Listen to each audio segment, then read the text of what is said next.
વાવ વિધાનસભાની પેટા ચૂંટણીનું પરિણામ જાહેર થયું। ભાજપના ઉમેદવાર સ્વરૂપજી ઠાકોરનો 2551 મતથી વિજય થયો છે। ભારે રસાકસી બાદ ભાજપની તરફેણમાં પરિણામ આવ્યું।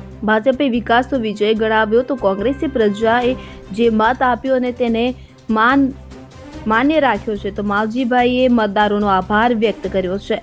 તો જે પ્રકારે પરિણામ સામે આવ્યા છે, વાવ વિધાનસભાની પેટા ચૂંટણીમાં પરિવર્તન થયું। તો 2009થી બનાસકાંઠાનો ઇતિહાસ હતો કે તે પ્રમાણે વાવ વિધાનસભાનું પરિણામ આવ્યું તો ભાજપના ઉમેદવાર સ્વરૂપજી ઠાકોરની જીત થઈ। સ્વરૂપજી ઠાકોરે આ વિજયને મતદારોનો વિજય ગણાવ્યો અને વિકાસનો વિજય ગણાવ્યો છે। ત્યારે કોંગ્રેસના ગુલાબસિંહ રાજપૂતે પોતાની હાર સ્વીકારી અને કહ્યું કે જે હજુ પણ મનોમંથન કરવાની જરૂર છે અને ક્યાં કચાશ રહી ગઈ હોય તો મહેનત કરીશું। તો માવજી પટેલે પણ મતદારોનો આભાર માન્યો અને હારને સ્વીકારી। ત્યારે વાવ વિધાનસભાના પરિણામમાં આજે પહેલા રાઉન્ડથી જ ભારે ઉત્તેજના રહી, રસાકસી ભરી રહી અને અંતે ભાજપનો વિજય થયો। ત્યારે ક્યાંક ને ક્યાંક ઠાકોર સમાજનું સમીકરણ આ જીત માટે કામ કરી ગયું। સ્વરૂપજી ઠાકોર કે જે ઠાકોર સમાજના ઉમેદવાર હતા, એટલે ઠાકોર સમાજ કે જે સ્વરૂપજીને પડખે રહ્યો અને સાથે સાથે રબારી મતદાર, બ્રાહ્મણ મતદાર અને ચૌધરી મતદારોએ પણ ભાજપને મત આપ્યા। જો કે પેટા ચૂંટણી જાહેર થઈ અને જે પ્રકારે પ્રચાર થતો હતો ત્યારે લાગતું હતું કે અપક્ષ ઉમેદવાર માવજી પટેલ કોંગ્રેસને ફાયદો કરશે અને ભાજપને નુકસાન કરશે, પરંતુ માવજી પટેલ પણ ભાજપ માટે ફાયદાકારક રહ્યા હોય તેવું આ પરિસ્થિતિ પરથી લાગી રહ્યું છે। યુવા ભાજપ પ્રમુખ સાગર ચૌધરીએ પણ વિકાસની જીત ગણાવી હતી અને લવિંગજી ઠાકોરે કહ્યું હતું કે પાટીલનો પાવર ઉતારવાના નિવેદનનો મતદારોએ જવાબ આપ્યો છે। તેને ચોક્કસ સ્વરૂપજી ઠાકોરે જે ચૂંટણી સમય વચનો આપ્યા હતા તે આજે પૂર્ણ કરવાની પણ ખાતરી આપી છે। રિપોર્ટર અશોક રણાવાસિયા, બનાસકાંઠા। ભાજપ છેલ્લા રાઉન્ડની ગણતરી ચાલુ છે, 1000 વોટે આગળ છે અને જે લોકોએ ચુકાદો આપ્યો છે અમે એને સ્વીકારીએ છીએ। જનાદેશને જે પણ અમારી ખામીઓ રહી છે એનું સમીક્ષા કરશું અને આવનારા સમયમાં એ દૂર થાય અને ફરીથી એક વખત વાવ વિધાનસભાની અંદર કોંગ્રેસ જીતે એના માટેનો પ્રયત્ન। 16 રાઉન્ડ બાદ આ બાબર જે છે તેમાં આ પ્રકારની અસર જે છે તે જોવા મળી છે। બાબરે માં સમર્થન ના મળ્યું, આ બધા આપ્યું છે, લોકોએ ખૂબ સાથ સહકાર આપ્યો છે।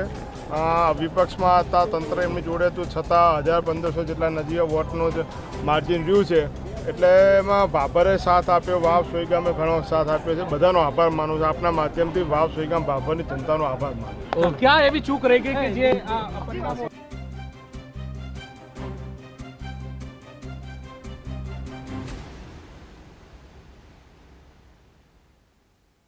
ચૂંટણીના પરિણામમાં ફેર પડ્યો છે। લોકોનો જનાદેશ અમે સ્વીકારીએ છીએ, જ્યાં મારી ખામીઓ રહી છે અમે એને દૂર કરવાનો પ્રયત્ન કરશું ને બધે મહેનત કરી, ઘણા બધા વોટ મળ્યા છે, લગભગ 87-88 જેટલા વોટ અમને મળ્યા છે। એટલે લોકોનો હું આભાર માનું છું, જેને મદદ કરી છે। જેને નથી કરી એનો પણ આભાર માનું છું, કેમ કે અમારો પ્રયત્ન રહેશે કે આવનારા સમયમાં જે લોકો મદદ નથી કરી શક્યા તો એ તૂટીઓ દૂર કરીને ફરીથી અમે લોકો વચ્ચે જઈશું।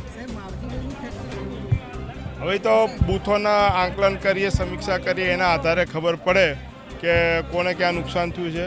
લગભગ 3500 જેટલા નોટામાં વોટ ગયા છે। મારો નંબર ઉપર પહેલો હતો, એના લીધે પણ ક્યાંક ને ક્યાંક એ જે વોટમાં કદાચ જઈ શકે નોટામાં પણ ગયા હોય, કેમ કે નીચેથી પહેલો નોટા હતો અને ઉપરથી પહેલો મારો હતો, એટલે નોટાની અંદર પણ 3500-4000 જેટલા વોટ ગયા છે, એ પણ અમારું નુકસાન છે। નહીં, એ પ્રજાનો જે ચુકાદો જે માથા ઉપર છે અને પ્રજાને જે ગમ્યું હોય કરે, એમાં કોઈ સવાલ નથી। જીતનો વિશ્વાસ હતો, પરંતુ પરિણામ આ પ્રકારનું આવ્યું છે, તો કેવા સમીકરણો બદલાયા છે? સમીકરણો તો ચૂંટણીમાં બદલાતા રહેતા હોય છે સમય પ્રમાણે, પણ જે પ્રજાએ જે નિર્ણય કર્યો હશે, જે પ્રજાને જે ચુકાદો આપ્યો છે, એ પ્રજાનો આભાર પણ માનું છું અને પ્રજાને ખૂબ ખૂબ ધન્યવાદ પણ આપીએ છીએ। જે પ્રજા નિર્ણય કરે પ્રજા માથા ઉપર હોય છે।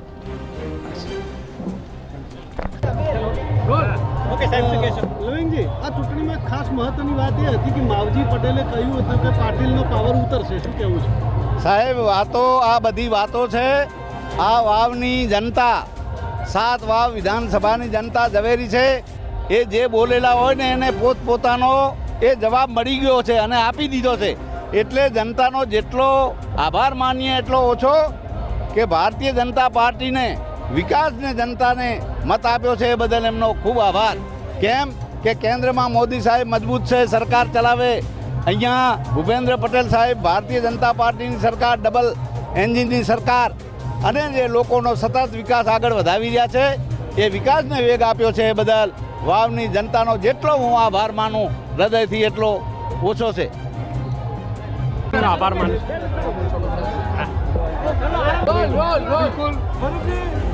જીત શું કહે છે? જીત આ 18 આલમની જીત છે. 18 આલમનો હું ખૂબ ખૂબ આભાર માનું છું. તમામનો આભાર માનું છું. વાવ વિધાનસભાની જનતાનો ખૂબ હૃદય દિલથી આભાર માનું છું. તમામ કાર્યકર્તાઓનો આભાર માનું છું. તમામ ભારતીય જનતા પાર્ટીના અમારા પરિવારનો આભાર માનું છું. સ્વરૂપજી નિવેદન હતું માવજીભાઈનું કે પાટીલનો પાવર ઉતરશે, શું કહેશો? હવે એ એમનું વ્યક્તિગત નિવેદન છે અને એમનો પાવર અત્યારે દેખાઈ ગયો, ઉતરી ગયો છે. અને ખાસ કરીને કયા સમીકરણો કામ કરી રહ્યા છે?